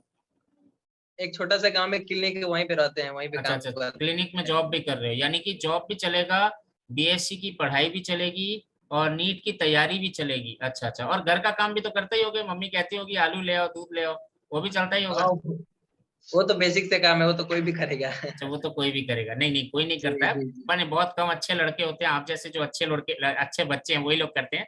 बाकी हम जैसे बिगड़े हुए तो नहीं जाते। एनीवेज, तो अब आप देखो कि आप क्या क्या कर रहे हो, मतलब आप मतलब कहीं सुपरमैन वगैरह के बारे में देखा सुना है आपने, सुपरमैन? नो सर, मैं एक्चुअली मैं गांव से बिलोंग करता हूँ, तो इतना अच्छा, एक्चुअली नहीं जानता। नहीं तो कोई बात नहीं, सुपरमैन, स्पाइडरमैन, ही मैन, वो शक्तिमान, इस सब के बारे में सुना आपने? हाँ हाँ हाँ, इस सब के बारे में तो सुना है, कार्टून मतलब शक्तिमान के। मेरा दिल क्या कर रहा है मालूम है? मेरा दिल कर रहा है कि आपको मैं राहुल शक्तिमान यादव के नाम से बुलाऊं, ओके, क्योंकि आप थैंक यू। शक्तिमान की तरह पढ़ाई, ग्रेजुएशन की पढ़ाई कर रहे हो, नीट की तैयारी कर रहे हो, घर का काम करते हो, क्लिनिक में जॉब करते हो, और दोस्तों यारों से टाइम भी स्पेंड करते हो। कि मतलब टाइम मैनेजमेंट कैसे करते हो? बस डॉक्टर विवेक बिंद्रा सर को फॉलो करते हैं 5-6 साल से, अच्छा अच्छा, बहुत उन्हीं के बढ़िया। कांटेक्ट में चलते हैं। पर देखो, अगर टाइम मैनेजमेंट प्रॉपरली नहीं हुआ ना, तो कहीं ना कहीं कोई एक तैयारी मिस हो जाएगी मालूम है। या तो आप डॉक्टर नहीं बन पाओगे, नीट की तैयारी गड़बड़ हो जाएगी, क्लिनिक पे काम भी सही नहीं होगा, प्लस फोकस भी करना पड़ेगा आपको। अगर आप फोकस करोगे सही तरीके से चारों चीजों पे, टाइम डिवाइड करके, तो आपकी चारों चीजें सफल हो जाएंगी। नहीं तो कोई भी सफल नहीं होगी, सब मिला जुला के खिचड़ी बन जाएगी। सही कह रहा यस हूँ ना? Sir, yes sir, you are right. फिर उसके बाद कभी कभी ऐसा मन करता होगा कि मैं आराम कर लूं, 2 दिन छुट्टी ले लूं, बहुत थक गया यार, सर पूरा दर्द हो रहा है मेरा, पढ़ाई कर करके मैं परेशान हो गया, सर में दर्द हो रही है, क्लिनिक में इतने पेशेंट आ जाते हैं, वहां इतना चैलेंज है। फिर उसके बाद ग्रेजुएशन की बीएससी फिजिक्स केमिस्ट्री मैथ्स, अरे मैथ्स ने तो मेरी आधी जान निकाल के रखी हुई है, मैं क्या करूं, मुझे समझ में नहीं आ रहा। कभी कभी ऐसी फीलिंग आती है ना? Yes sir, it happens. अरे बाप, तो ये सारी फीलिंग अगर मैं मिला जुला के आपके सामने रख दूं, तो सर आपके सपने पूरे होने में मुझे कहीं ना कहीं डाउट लग रहा है। आपको भी लग यस। रहा होगा? हाँ, वो तो होता है, बट मैंने अब डिसाइड ले लिया है कि इसमें कुछ दिन काम करेंगे, उसके बाद डॉक्टर विवेक जो मैंने अभी अभी से रिसेंटली में ज्वाइन किया है, अब हम्म। इससे पूरा फोकस इस पे 100% दे देंगे। बहुत बढ़िया, नहीं एकदम सही है, 100% फोकस तो जरूरी है, मगर इनकम भी तो जरूरी है। क्लिनिक पे काम कर रहे हो, आगे डॉक्टरी का खर्चा भी तो बहुत ज्यादा है। पापा क्या करते हैं? पापा, ही इज अ फार्मर। हाँ एक फार्मर है, तो एक डॉक्टरी जी। का कितना खर्चा होता है पढ़ाई का, आपको मालूम है? बीएससी के बाद जो एमबीबीएस की पढ़ाई करने चाहोगे कितना खर्चा होगा हाँ वो तो अंदाज? कम से कम 15-20 लाख हो जाएगा सर। 15-20 लाख, 20 लाख निकल जाएगी। अभी तो यहाँ से नहीं निकलेगा बस उसी से निकालना है, अपने बिजनेस से निकालना है, ग्रो करना है। पापा तो किसान है ना, देखो पापा की जमीन वमीन मत बिकवा देना नो 20 लाख सर, रुपए के नो चक्कर में। नो। ठीक है, तो ये 20 लाख रुपए आपको निकालना है। 20 लाख रुपए छोटा रकम नहीं होता, बहुत बड़ा रकम होता है। तो क्लिनिक आप छोड़ नहीं सकते, जॉब आप छोड़ नहीं सकते, आपको 4 इनकम के सोर्स और जनरेट करने होंगे 20 लाख रुपए कमाने के लिए, राइट? यस, तो यस सर, वो राइट। 20 लाख रुपए आपको मिले, पापा की जमीन भी ना बिके, आपका टाइम भी प्रॉपरली मैनेज हो जाए, आपका फोकस भी सही रहे, हर चीज पे एकदम बराबर बराबर आप फोकस दे पाओ। इसके लिए आप कितना ट्रेनिंग में टाइम दे सकते हो अपना? अगर मैं आपको सिखाऊं इस सारी चीजों को तो आप कितना टाइम दे सकते हो? अप्रोक्सीमेट 2 या 3 घंटा। 3 घंटा। तो यस। 3 घंटा आपका टाइम चाहिए मुझे, ये सारी चीजें मैं आपकी तैयार करा दूंगा, और 20 लाख रुपए जो आपका इन्वेस्टमेंट है आज से 3 साल बाद, उसका भी जुगाड़ करने का तरीका मैं आपको बता दूंगा।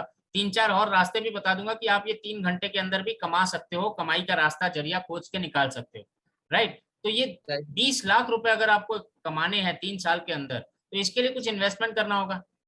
आप जैसे अभी ओके। पढ़ाई के लिए जा रहे हो, ग्रेजुएशन करने, वहां भी फीस है कॉलेज की। आप जैसे ओके। क्लिनिक में नौकरी करने जा रहे हो, क्लिनिक जिसने खोला है, जिस डॉक्टर ने, वहां क्लिनिक में भी इन्वेस्टमेंट किया उन्होंने, उन्होंने भी पढ़ाई राइट। में खर्चा किया होगा।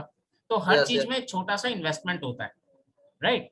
तो अगर राइट। 20 लाख रुपए आपको जुगाड़ करने हैं, अपनी बीएससी की पढ़ाई, एमबीबीएस की पढ़ाई भी सही सही तरीके से आगे लेके जानी है, अपने क्लिनिक की नौकरी को भी सही तरीके से आगे लेके जाना है, अपने सपनों को भी पूरा करना है, तो कितना मिनिमम और कितना मैक्सिमम आप इन्वेस्टमेंट कर सकते हो इस चीज में?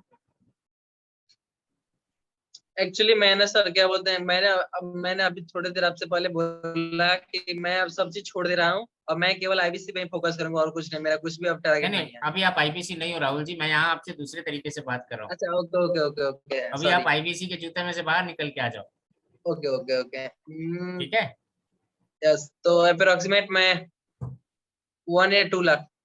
2 लाख रुपए तक खर्चा कर सकते हो। नहीं, 2 लाख खर्चा करने की जरूरत नहीं है, मैं 30-40 हजार में आपकी तैयारी शुरू करा दूंगा, और 3 साल तक, 4 साल तक, जब चाहो, जब तक चाहोगे, मैं आपके साथ रहूंगा। ओके ठीक है, ये मैं एक दिन ओके। नहीं है कि पैसा लेके निकल गया आपके साथ, नहीं, आपके साथ बना रहूंगा, ताकि जो सपना आप देख रहे हो, जो तैयारी मैं कराने का वादा दे रहा हूँ आपको, वो तैयारी आपके साथ मिलकर मैं करा सकूं। राहुल जी कैसा लगा? कस्टमर क्लोज होगा? Yes sir, very good. Thank you Rahul super. जी। तो एक्सीलेंट। जितने लोगों ने यहाँ कहा था कि स्टूडेंट को पैस फ्रेमवर्क कैसे यूज किया जाता है सर, तो यही तरीका है स्टूडेंट के साथ पैस फ्रेमवर्क यूज करने का। आई गेस आपको समझ में आ रहा होगा कि मैं पैस फ्रेमवर्क कैसे स्टूडेंट के साथ यूज कर रहा हूँ। सो एक बार चैट बॉक्स पे यस लिख के बताइएगा अगर आपको समझ में आ रहा है कि पैस फ्रेमवर्क स्टूडेंट, बिजनेसमैन या किसी के साथ भी आप यूज कर सकते हैं। पैस का मतलब बहुत सिंपल है, प्रॉब्लम, एजिटेट और सोल्यूशन। डॉक्टर विवेक बिंद्रा का प्रोग्राम हाउ टू सेल, ये आपके कम्युनिटी ऐप में मिलेगा। इस प्रोग्राम में जाके आपको क्लोजिंग टेक्निक पार्ट 1 देखना है, उसमें डॉक्टर विवेक बिंद्रा ने पैस फ्रेमवर्क को बहुत प्यार से, बहुत अच्छे से एग्जाम्पल के साथ समझाया है। तो देखिए और एंजॉय करिए। अब आगे बढ़ते हैं इस सेशन में। अब कई सारे लोग होंगे आपके सामने, कई सारे लोग, ऐसे लोग आ जाएंगे जो कहेंगे नहीं नहीं कोई प्रॉब्लम नहीं है, जिंदगी मस्त चल रही है, धंधा बहुत अच्छा चल रहा है, बहुत अच्छा, कोविड में लोग रो रहे थे और मैं कमा रहा था, मेरा धंधा इतना अच्छा चल रहा था कि आपसे मेरे को कुछ लेना देना ही नहीं है सर। अरे मैं तो 4 दुकान और खोलने की तैयारी कर रहा हूँ, 3 दुकान तो किराए पे मैंने ले भी ली है, 3 दुकान मैंने किराए पे ले भी ली है। आप क्या मेरे को सजेशन देंगे? मेरा धंधा मस्त चल रहा है बॉस, जिंदगी बहुत अच्छी चल रही है, टच वुड, ऊपर वाले की कृपा है मेरे पास। अब क्या करोगे? आप तो प्रॉब्लम का सोल्यूशन बेचने गए थे, प्रॉब्लम तो इनको है ही नहीं, इनकी तो कोई प्रॉब्लम ही नहीं है। अगर इनकी कोई प्रॉब्लम नहीं है, अच्छा सुमन जी को मैं अनम्यूट करूंगा, सुमन जी अनम्यूट करिए, सुमन देवनाथ जी। कैसे हैं सुमन देवनाथ जी? जी सर, मैं बढ़िया हूँ। आप कैसे हैं? बहुत बढ़िया हूँ सुमन जी। ऐसे भी लोग मिलते होंगे ना आपको जो ऐसे कहते होंगे, जी जी, तो आप बिल्कुल। क्या करते हो इस केस में जब आपको ऐसे लोग कहते हैं कि कोई प्रॉब्लम नहीं है? तो उनकी उसको पूछने की कोशिश करो, जानने की कोशिश कर रहा कि उनके जबरदस्ती आगे आप क्या उसको गोल है। पूछोगे कि प्रॉब्लम बता भाई, प्रॉब्लम बता, नहीं जिंदगी में कुछ ना कुछ तो प्रॉब्लम होगी तेरी, समस्या तो होगी। नहीं नहीं, ऐसा नहीं करते ना। नहीं नहीं नहीं नहीं हाँ, ऐसा नहीं। उनकी आगे क्या गोल है, फाइनेंशियल गोल है, कुछ उससे बड़ा कुछ करना चाहते हैं कि ये जानने की कोशिश कर। एकदम एकदम बहुत बढ़िया सुमन देवनाथ जी, एकदम सही रास्ते में, सही डायरेक्शन में जा रहे हैं, और मैं भी वही डायरेक्शन में जा रहा था। इनफैक्ट आपने पहले ही बता दिया, कोई बात नहीं, आगे बढ़ते हैं। गोल पूछना है। अब गोल के लिए सबसे पहले तो हमें ये पता करना होगा कि उनके फ्यूचर का सपना क्या है। सीधा सीधा वो गोल आपको नहीं बताएंगे। जैसे मैंने अभी थोड़ी देर पहले बोला कि 3 दुकानें करने जा रहा हूं, अगर आप पूछेंगे भाई साहब अपना गोल बताओ, तो बोले बताया तो अभी 3 दुकानें करने जा रहा हूं। समझ में नहीं आता? कंसल्टेंट है ना तू, समझ में तो आना चाहिए तेरे को। 3 दुकानें करने जा रहा हूं, बता दिया, फिर पूछता है गोल क्या है। तो अब हम बात करते हैं विवेक सर के इस वीडियो की, जो कि ऑलरेडी यूट्यूब पे है, how to convert dream into action plan, क्योंकि आपको अपने आप को कंसल्टेंट के तौर पे उसको दिखाना है। तो अब मैं सीधा एक बार यूट्यूब पे जाऊंगा आप लोगों के साथ, how to convert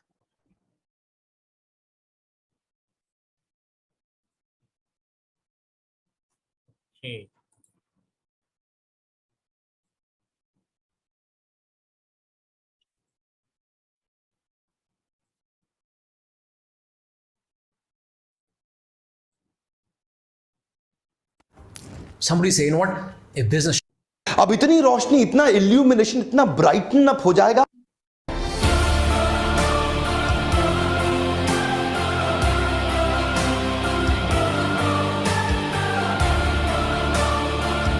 welcome back, I am Vivek Bindra, motivational speaker, leadership consultant and business coach. आज मैं आपको क्विक 3 स्टेप फॉर्मूला देना चाहता हूं to convert your dream into achievable actions. क्या? Dreams into achievable actions. Quick 3 steps. बहुत सारे यूथ्स मेरे साथ कनेक्टेड है। मैं फॉर्मूला और फ्रेमवर्क देना चाहता हूं ताकि आप उनको इंप्लीमेंट करें और सफल हो जाएं। पहला स्टेप है revive your long forgotten dream. Revive your long forgotten dream. ऐसे कई सपने होंगे जिनको आप बुलाए बैठे हैं, छोड़ चुके हैं, आप समझते हैं कि वो अचीव ही नहीं हो सकता। काफ़ी सारे सपने। देखिए, सपना अचीव करना कोई मुश्किल काम नहीं है, it is a matter of your belief. मैं 3 स्टेप्स में बताता हूँ। पहला तो उसको रिवाइव करिए, वो सपना, उसको अपने आप को रिमाइंड करिए, रिमाइंड करिए, क्रॉस रिमाइंड करिए, डबल रिमाइंड कराइए, अगेन रिमाइंड कराइए। रिमाइंडर चाहिए पहले आपको उस लॉन्ग फॉरगॉटन ड्रीम के बारे में। उसको पहले अच्छे से विजुअलाइज कर लीजिए वो ड्रीम है क्या। और दूसरे स्टेप में precisely define your dream. Precisely define your dream का मतलब क्या है? Clarity is power. ध्यान दीजिए, कम ऑन। क्लैरिटी के अंदर मैग्नेट होता है, क्लैरिटी में चुंबकीय शक्ति होती है।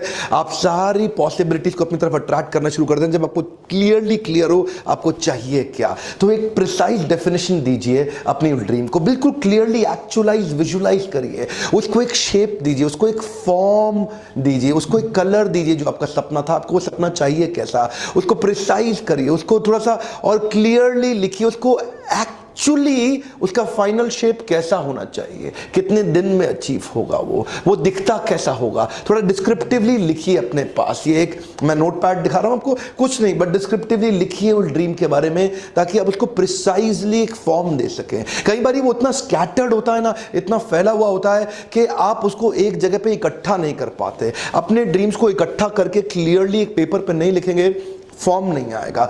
उसका जो विजुअलाइजेशन है वो आपको बहुत हेल्प करेगा। उसका design, form, shape, visual, prototype, ये आपको एक न्यूरो पाथवे बिल्ड करने में हेल्प करेगा, जो अगले स्टेप में और क्लियरली आपको समझ में आएगा। एक्चुअली इससे आपकी क्लैरिटी और बढ़ जाएगी। And clarity is the foundation of peak performance. It is the precursor of peak performance. It is actually a performance multiplier. जितना ज्यादा क्लैरिटी होगा, you become a magnet of positive possible opportunities around you. देखिए, clear mind versus doubtful mind. Clear mind में ना ताकत, speed और volcanic eruption ज्यादा होता है। उस आदमी को साफ पता है कि उसको जाना किस तरफ है, उसकी स्पीड बढ़ जाती है। पर ये डाउटफुल माइंड जो है ना, संशयात्मा विनश्यति, ये जो डाउटिंग सोल है, इट विल ऑलवेज पेरिश, ये सफल ही नहीं हो सकता। इसीलिए मैं बार बार बोलता हूं, जितने भी सफल लोग देखते हैं ना अपनी लाइफ में, क्लैरिटी इज पावर। एक बार और, कम ऑन मेरे साथ बोलिए। जितने भी सफल लोग मैंने देखे, इस बात को मान लीजिए, ठान लीजिए, इस एक बात को अटल सत्य बना लीजिए। मैं दोबारा बोल रहा हूं, इस एक बात को अटल सत्य बना के घुसा लीजिए अपने दिमाग में। क्या? कि क्लैरिटी इज पावर। किसी को भी देख लो, आप किसी भी सफल आदमी को देख लो जाकर के, उसका माइंड में जो clarity, doubtful mind versus clear mind, बहुत फर्क है साहब, परफॉर्मेंस में बहुत फर्क है। और इसके बाद मेरा तीसरा स्टेप है build your mental maps with new neuro pathways. Come on, क्या मेंटल मैप, नक्शा बना लीजिए, पूरा नक्शा बना लीजिए। अभी तो आपने एक फॉर्म दिया एंड का, अब वो उसका नक्शा बनाइए, उस फॉर्म तक कैसे पहुंचेंगे। Build your mental maps with new neuro pathway. आपका जो दिमाग है ना न्यूरो, इसके अंदर एक पाथवेज बने होते हैं, वो पाथवेज में कहीं ब्लॉकेजेस होती है, ये नहीं होगा, ये नहीं होगा, ये नहीं होगा, नहीं, सोचो कैसे होगा। याद है माइकल जॉर्डन का वीडियो देखा था आपने? माइकल कभी नहीं बोला नहीं होगा।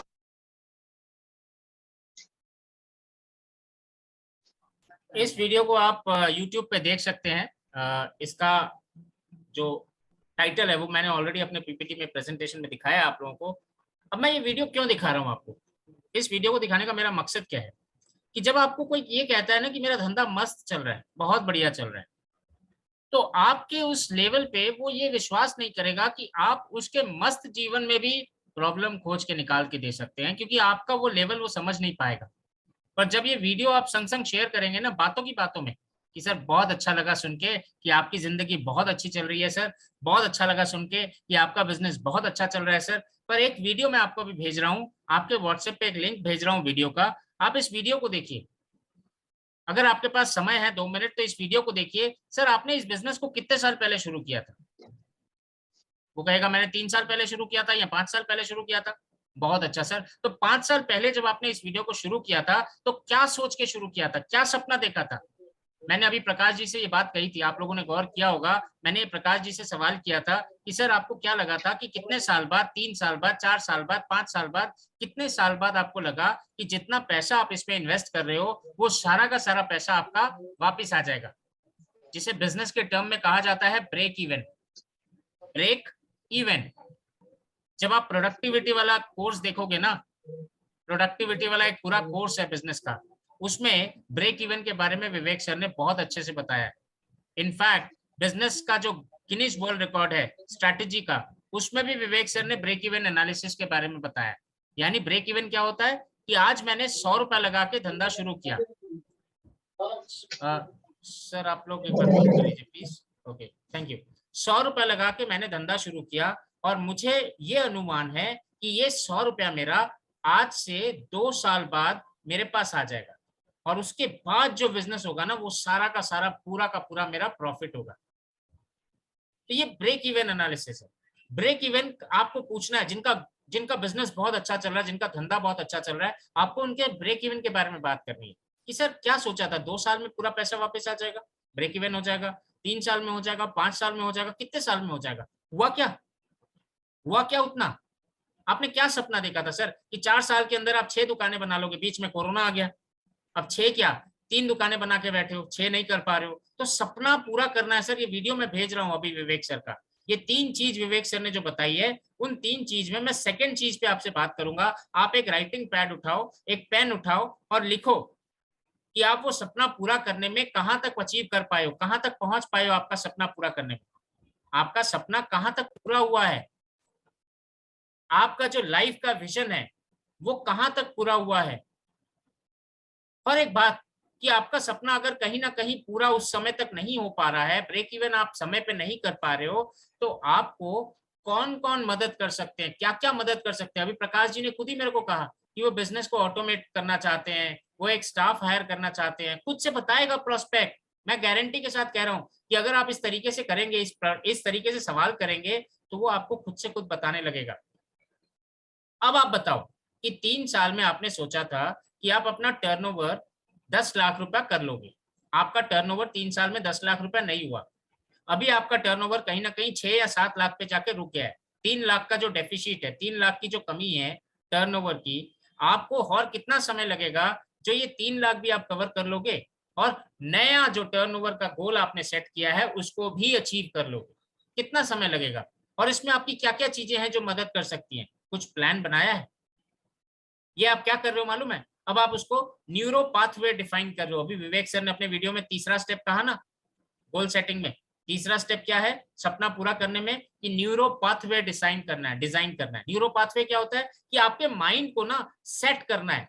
जैसे फॉर एग्जांपल मैं फिर एक कहीं से किसी से बात करना चाहूंगा। लेट्स से रोजी मैम को अनम्यूट करता हूँ। रोजी मैम अनम्यूट हो जाइए। कैसी है मैम? अच्छे हैं sir, thank you. Thank you रोजी मैम। मैं रोजी मैम के बारे में ना थोड़ा सा बताना चाहूंगा। मैं रोजी मैम से भागलपुर में मिला था, सही है ना रोजी मैम? Yes sir. और रोजी मैम एक बिजनेस करती थी पहले, किसका मालूम है? वो तवा, कढ़ाई, ये सारी चीजें गांव-गांव ले जाके बेचती थी। शहर से खरीदती थी और गांव-गांव ले जाके बेचती थी। मतलब अपने आप को इतना पावरफुल बना लिया इन्होंने कि अब ये आईबीसी बनी, और आईबीसी बनते ही ये टीएमसी में आ गई। सही कह रहा हूँ ना रोजी मैम? Yes sir. और ये आगे आरईसी और फिर नवरत्न बनने की प्लानिंग कर रही हैं और आगे जा रही हैं।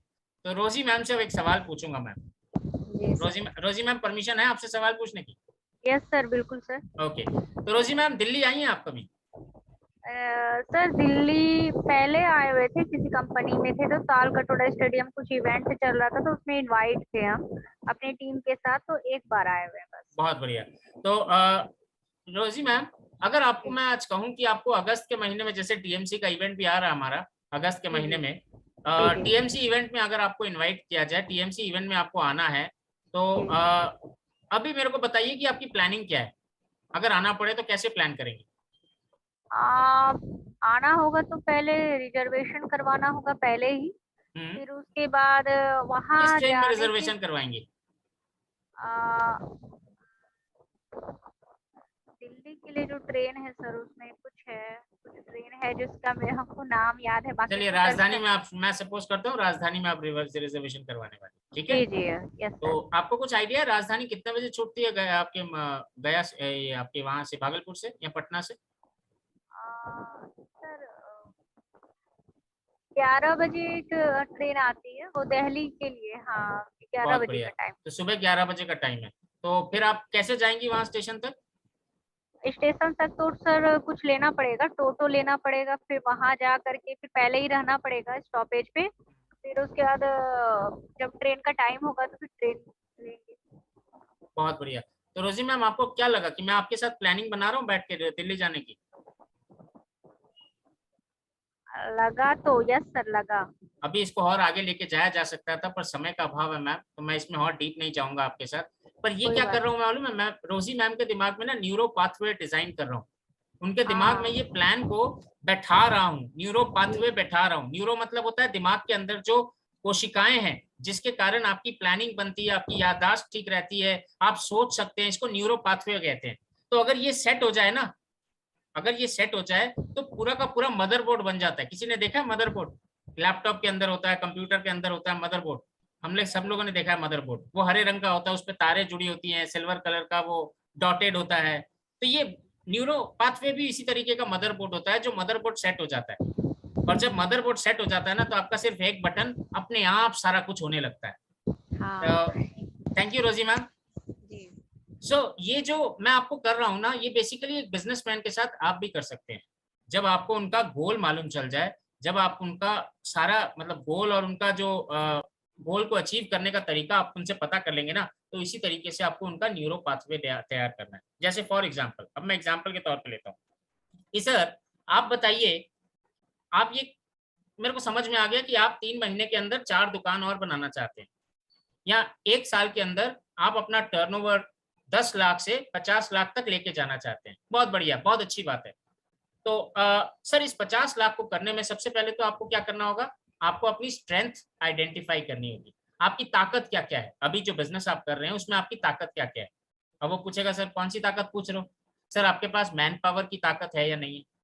आपके पास फाइनेंस की ताकत है या नहीं है? पैसे की, फंड की ताकत है या नहीं है? आपके पास अपने टाइम की ताकत है या नहीं है? आपके पास टेक्नोलॉजी की ताकत है या नहीं है? आपके पास सप्लायर की ताकत है या नहीं है? आपके पास कस्टमर की ताकत है या नहीं है? आपके पास एडवर्टाइजमेंट के लिए ताकत है या नहीं है? तो ये सारी ताकतें हैं बिजनेस में होती हैं। अब आपको क्या करना है, ये जो आपका गोल है जो आपको अचीव करना है, इसमें ये सारी ताकतों की जरूरत पड़ेगी। आप एक लिस्ट बनाओ आपके पास क्या क्या ताकत है, और पैरेलली उसके पास ही एक लिस्ट बनाओ कि आपके पास कौन कौन सी कमजोरी है, वीकनेस। जैसे फॉर एग्जांपल आपके पास लेबर नहीं है, अभी प्रकाश जी ने कहा लेबर नहीं है, टेक्नोलॉजी में बहुत पैसा खर्चा होगा तो उनके पास पैसा भी नहीं है। तो पैसा नहीं है ये वीकनेस है, कमजोरी है। लेबर नहीं मिलता, ये वीकनेस है। ताकत क्या है? उनके पास उनका 25 साल का तजुर्बा है, एक्सपीरियंस है, ये ताकत है। उनको मार्केट की, बिजनेस की समझ है, ये ताकत है। तो हर चीज की ताकत और हर चीज की कमजोरी, मतलब आपको स्ट्रेंथ और वीकनेस की एक लिस्ट बनानी है।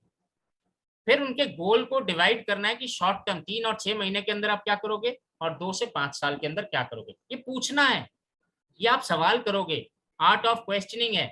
और तभी तो वो फील करेंगे कि आप एक प्रॉपर बिजनेस कंसल्टेंट हैं।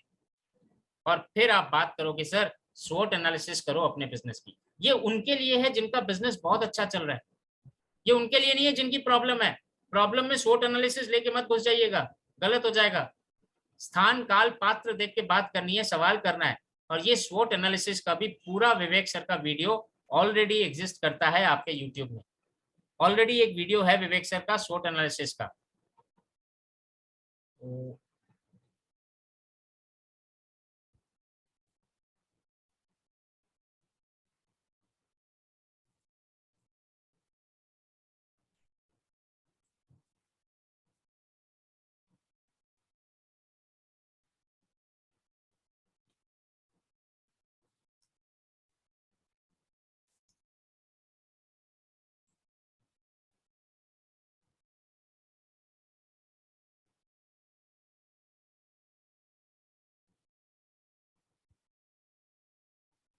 एक मिनट सर।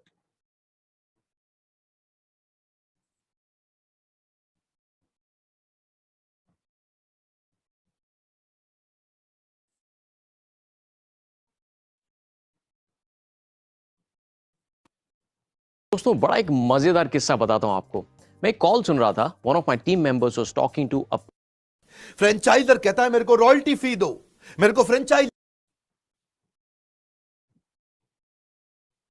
ये आपका वापस स्वागत है। मैं विवेक बिंद्रा, फाउंडर सीईओ बड़ा बिजनेस.com। आज का वीडियो जिसको बिजनेस चालू करना है, शुरू करना है, इस केस स्टडी को पूरा देख लो, मजा आ जाएगा। क्यों? क्योंकि एक फ्रेमवर्क देने वाला हूं बिजनेस शुरू करने से पहले क्या किया जाता है। आज एक पूरी कंप्लीट केस स्टडी। फ्रेमवर्क के पहले 2 स्टेप हैं। वो 2 स्टेप में एक है इंटरनल और एक है एक्सटर्नल। जरा बात सुनिएगा ध्यान से। इंटरनल क्या है? माई यूनिक सिग्नेचर स्ट्रेंथ। कोई भी बिजनेस चालू करना है या बड़ा करना है, उससे पहले देख लो आपकी यूनिक सिग्नेचर स्ट्रेंथ है क्या। और दूसरा, burning problem of the ecosystem. ये क्या है? ये एक्सटर्नल है। आपकी अंदर ताकत क्या है, बाहर बड़ी समस्या क्या है। अगर ये 2 चीजें जुड़ गई, बिजनेस बड़ा करना आसान हो जाएगा। फिर समझिए मेरी बात, आपकी अपनी पर्सनल सबसे बड़ी ताकत कौन सी है, जरा उसके बारे में सोचो। और अभी तक मार्केट में कौन सी प्रॉब्लम बच गई है सॉल्व करने वाली, जरा उसके बारे में सोचो। 2 चीजें जब जुड़ जाती हैं, बड़ा कमाल होता है। हर केस स्टडी में कोई एग्जाम्पल चाहिए होता है, तो आज भी मैं एक एग्जाम्पल लूंगा। और आज का केस स्टडी होगा प्री स्कूल पे, प्ले स्कूल पे, नर्सरी स्कूल पे, छोटे बच्चों के स्कूल पे। छोटे बच्चों के स्कूल आजकल आपने देखे होंगे ना, फैलते चले जा रहे हैं पूरे भारतवर्ष में। 10 85 फ्रेंचाइजी यूनिट आ चुके हैं जो अपने नाम की फ्रेंचाइजी।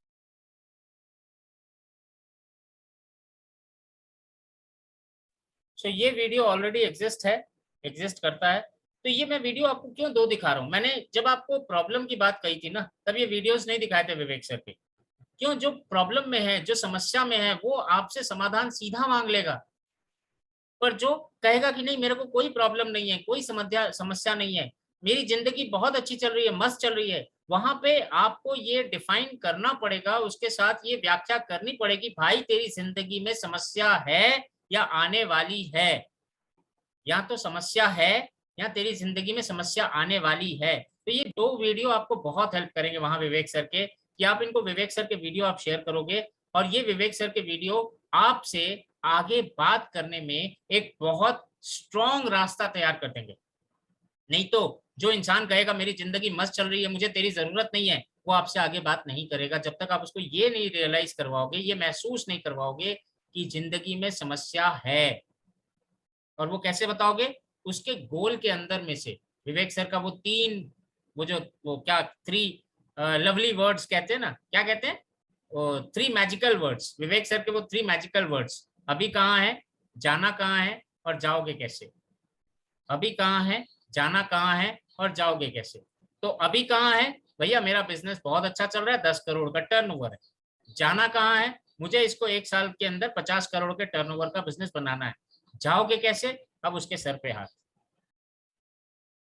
ये पूरा समझ में नहीं आ रहा जाऊंगा कैसे। मतलब सोचा है मैंने 3-4 दुकानें बनाऊंगा, पर प्रॉब्लम ये है ना कि 3-4 दुकानों में खड़ा कौन होगा? मैं तो 3-4 दुकानों में अपनी फोटोकॉपी करा के खड़ा नहीं हो सकता। तो आपकी जो प्रॉब्लम निकल के आएगी ना सर, वो प्रॉब्लम निकल के आएगी जाओगे कैसे में से। जाओगे कैसे में से प्रॉब्लम निकल के आएगी, और जैसे ही प्रॉब्लम निकल के आ गई जाओगे कैसे में, आप फिर पुराने चक्कर में चले जाओ। प्रॉब्लम के साथ बात करो, जो मैंने अभी थोड़ी देर पहले बताया था, पैस फ्रेमवर्क, वैल्यू कंपोनेंट, वैल्यू को क्वांटिफाई करना, ये सारी चीजें आपको लेके आनी है। वैल्यू कंपोनेंट को कैसे क्वांटिफाई करोगे, नंबर कहाँ से लाओगे, आपका टर्नओवर बताइए, आपकी रन रेवेन्यू बताइए, आपका कॉम्पिटिटर कौन है, वो कितना कमा रहा है, आप कितना कमा रहे हो।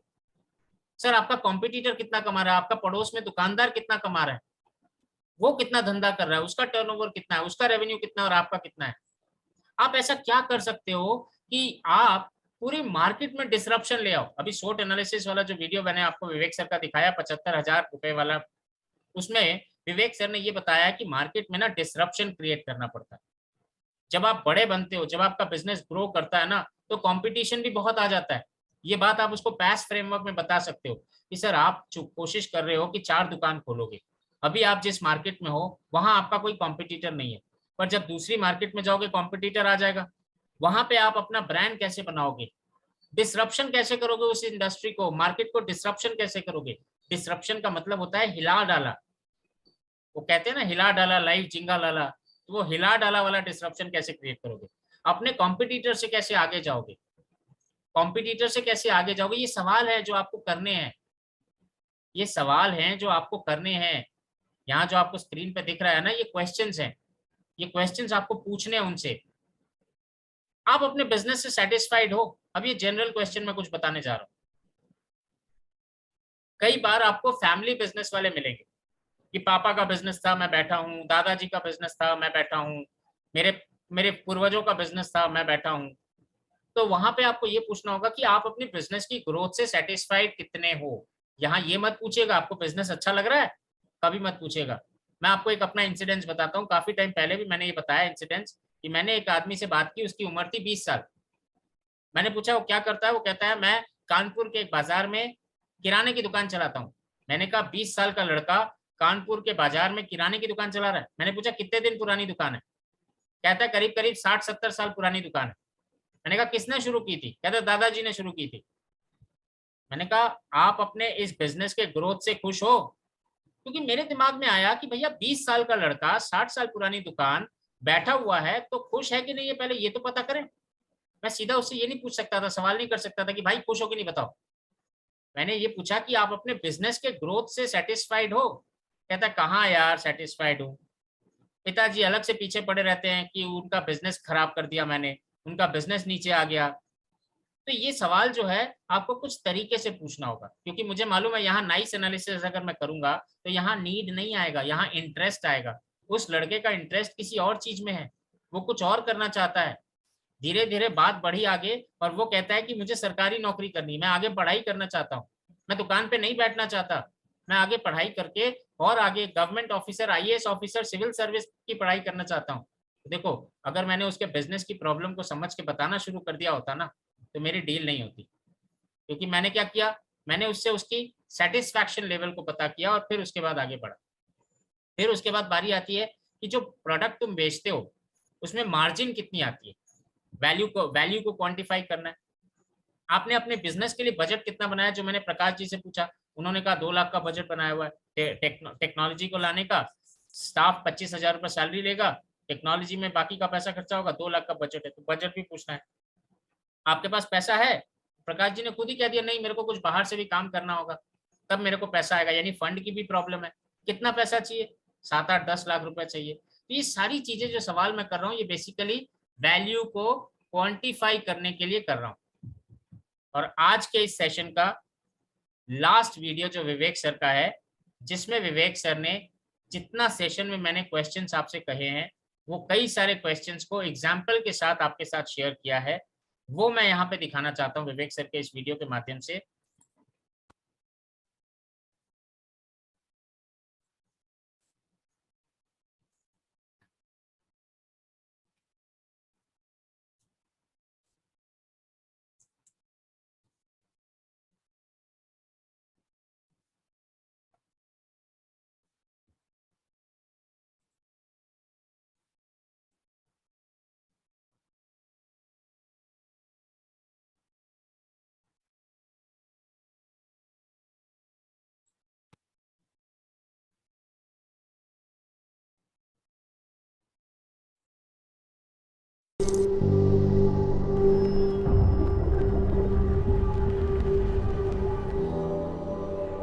helps beat sensitivity fast.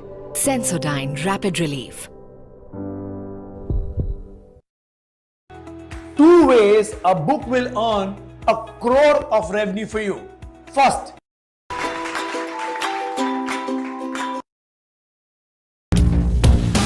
Sales दुनिया का सबसे आसान काम है। इस वीडियो को देख करके आपको महसूस हो जाएगा। नमस्कार, मैं Vivek Bindra, founder and CEO बड़ा बिजनेस.com। पीछे कई अच्छे वीडियोस दिए, ये वीडियो जरूर देखिएगा सेल्स के ऊपर। हैबिट ऑफ बिलियनियर, सुंदर पिचाई, आधार पूनावाला, बाबा रामदेव ने कई अच्छे वीडियोस दिए, आगे भी कई पावरफुल वीडियोस आने वाले हैं। हाँ, पर एक बात, ये सेल्स का वीडियो देखिएगा, गैस नहीं देता, रियल कंटेंट है, रियल कंटेंट। प्रोबिंग, उनकी नीड को एस्टैब्लिश कैसे करेंगे, क्वेश्चन कैसे पूछना है, क्या कस्टमर से क्वेश्चन कैसे पूछना, राइट क्वेश्चन कैसे पूछना है। Asking right question is invaluable skill for IBC. एक होता है ओपन एंडेड क्वेश्चन, एक होता है क्लोज एंडेड क्वेश्चन। आपको मुझसे मिलके अच्छा लगा तो बोलेगा हाँ या ना। क्या बोलेगा? हाँ या ना। ये क्लोज एंडेड है। क्या है? Close ended. इसमें वो ज्यादा बोल ही नहीं पाएगा, है जी। क्या आपको हमारा कोर्स पसंद आया? बोलेगा हाँ। तो क्लोज एंडेड, हाँ या ना।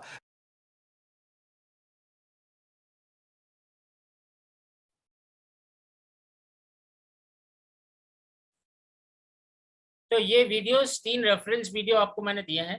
मेरे स्लाइड में तीनों रेफरेंस वीडियो का टाइटल है, जरूर देखिएगा। और ध्यान रखिएगा, हाउ टू सेल का जो कोर्स कम्युनिटी ऐप में है, उस कोर्स को भी जरूर देखिएगा और दूसरे लोगों को भी दीजिएगा। 999 रुपए में आप हाउ टू सेल का पूरा कोर्स दे सकते हैं, विवेक सर का बनाया हुआ, विवेक सर के वीडियो। और उसमें आपको क्या देखना है, क्वेश्चन आंसर के लिए art of closing part 1, sales closing का 2 वीडियो है, पार्ट 1 पार्ट 2, वो दोनों ही आपके काम का है। और इसी के साथ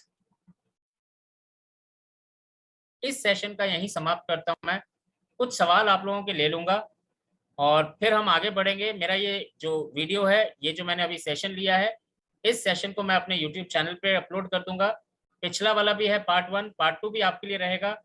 तो आपको सुविधा होगी आने वाले दिनों में, जब आप लोगों से सवाल करेंगे तो वहां पे आपको सवाल करने में सुविधा होगी। संतोष कुमार जी अनम्यूट करें। संतोष जी अनम्यूट करें। Good morning sir. Good morning Santosh ji, कैसे हैं? सब बढ़िया सर, आप कैसे हैं? मैं भी बहुत अच्छा हूँ संतोष जी, बताइए। सर हमारा फैक्ट्री है लेथ मशीन का, और वो कोरोना के बाद से बहुत लॉस में चला गया है। और अभी क्या है कि कोरोना के बाद से वर्कर मिलना मुश्किल हो गया था, और जहाँ मैं सप्लाई करता था वो भी कंपनी लॉस में है। अभी हम चाहते हैं कि कहीं और इसका अपॉर्चुनिटी इसको निकाले अपने, जो भी हमारे लेथ में जो प्रोडक्शन होता है, किसी और कंपनी में मैं ट्राई कर रहा हूँ। मतलब आप क्या कर रहे हैं, मतलब मैं अभी क्लियर समझा नहीं, क्या करना चाह रहे हैं? सर हम अपना सेल बढ़ाना चाह रहे हैं। अच्छा, तो सेल बढ़ाने के लिए सबसे पहले तो आपने ये कहा कि आपका अभी जो बिजनेस है उसमें लेबर नहीं है, सही कह रहा हूँ? लेबर की बात सर, लेबर कोरोना के बाद से शॉर्ट हो गया था, अभी लेबर है। अच्छा, अभी लेबर है, तो लेबर की प्रॉब्लम नहीं है, राइट? जी हाँ, अच्छा, ऑर्डर का प्रॉब्लम है। ओके, ऑर्डर का प्रॉब्लम है। तो कोरोना के पहले जितने लोग ऑर्डर दिया करते थे, उनका ऑर्डर अभी आपको नहीं मिल रहा? नहीं मिल रहा सर, वो कंपनी भी लॉस में जा रही है। अच्छा, वो कंपनी भी लॉस में जा रही है। तो आपने इसके पहले, कोरोना के पहले सिर्फ एक ही कंपनी को सेल किया था माल? जी हाँ सारी सर। कंपनी, एक से ज्यादा कंपनी को सेल नहीं करते थे आप? नहीं सर, वो मेरा बहुत पुराना कस्टमर था, और वहाँ पर मेरा रेपुटेशन बिल्ड भी अच्छा था सर। नहीं, वो तो सही है, समझ में आ रहा है, मगर अभी देखिए रेपुटेशन तो काम नहीं आ रहा है ना आपको, वो लॉस में जा रही है, तो आप भी लॉस में जा रहे हैं। जी सर। है ना? तो कस्टमर तो एक से ज्यादा होने चाहिए आपके पास। जी सर। आप किस चीज का काम करते हैं, आपका क्या बिजनेस है?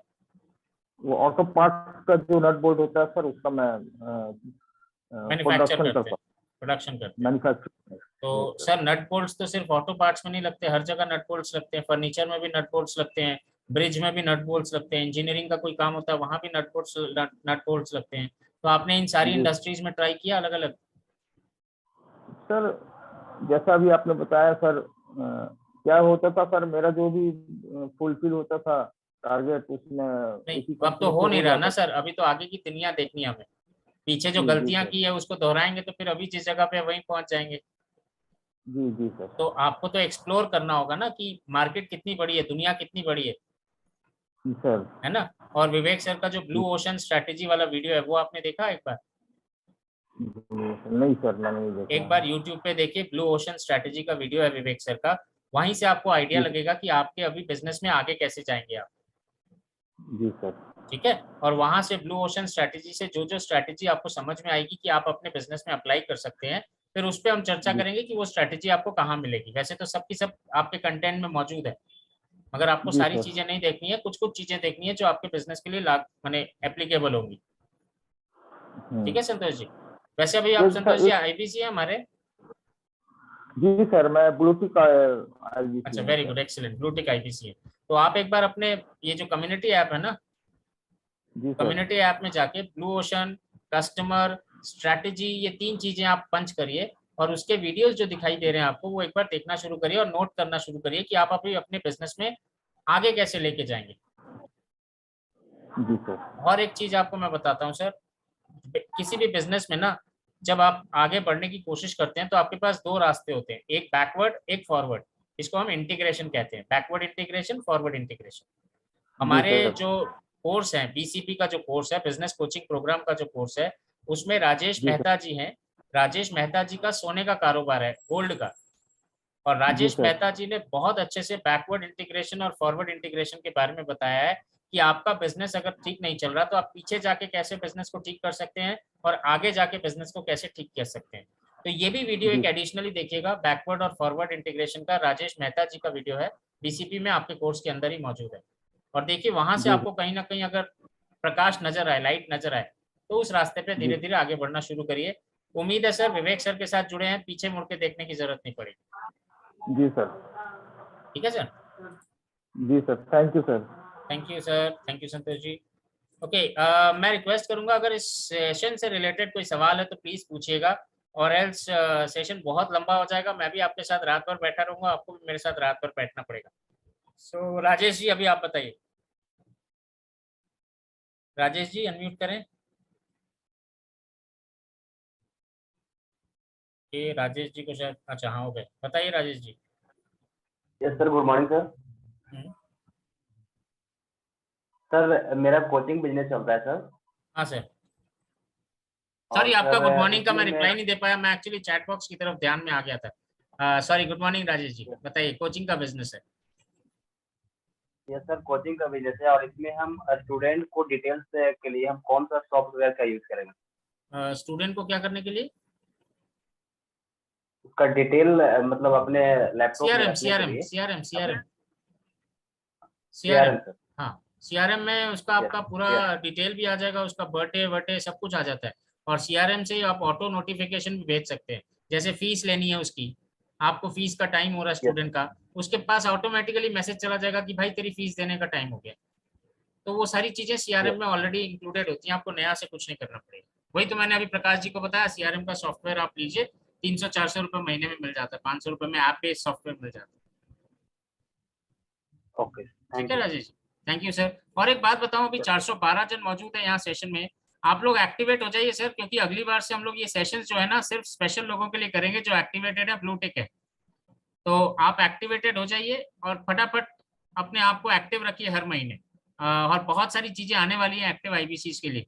सुभाष कुमार शाह जी बताइए। सर मान लीजिए अगर किसी से कांटेक्ट होता है और वो बोलता है कि सिर्फ हमको डॉक्टर वेबिनार का वीडियो से